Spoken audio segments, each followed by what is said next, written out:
about label reading, because you need to understand that. Let me ask you something. We all have something in common. How many people in here, by show of hands, has one relative that's got diabetes or high blood pressure? About how much? Okay, now what you need to understand is that little history about the food industry. Look what's happened since the 80s. Look at fruit production that has a lot of salt and artificial ingredients. Look how much it's skyrocketed since the 80s and the 2000s. That's something none of us, we don't have no control over. Okay? Now what we're going to do, the next term, metabolism is healthy right here. It's supposed to slowly decline properly as you get older. Here's a healthy one. When you eat healthy foods, your metabolism stays the same until you get in your 40s and 60s. What's happening with your food, your metabolism is getting slower too early in life. And that means that makes you make choices. Sick. And I know, doing a recon around your school, that some of your choices are limited. So I went over and hit the bodega/liquor store, right? Look what I found. I found honey, I found aloe water, I found yogurt, I found bananas, and I found Cheerios. For what goes in your body. And as Greg was saying, when you eat these packaged items, they're loaded with a couple of things: sodium and sugar. And in our community, we've got a high level of high blood pressure, high cholesterol, and blood sugar level. And the way to combat that is to, as much as you can, bypass these type of items in the package. Water, fresh fruit. Because one thing water will do is flush the toxins out of the system. It'll flush all the excess sugar, the excess salt out of the system. Okay?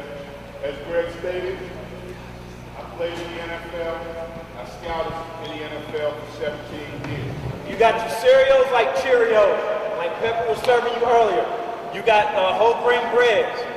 Anything with beans, any type of beans is going to be low in sodium, okay? Look at your vegetables. Look at your fruits. All these things are good carbs, okay? Baked potatoes are good carbs, okay? I got 10 lunch items, and you go there and you're going to count how much salt is in those 10 items. Tell me how much it is, okay? All right, thank you. My passion for fitness been like this ever since I've been 14 years old. I love fitness. I'm committed to it. And I think you guys are at the age right now where you can change your eating habits. I'm giving a lot of less salt instead of building muscle. Okay, I'd rather, just stay in shape that way. So, go back to what I was saying. You guys gotta practice eating good.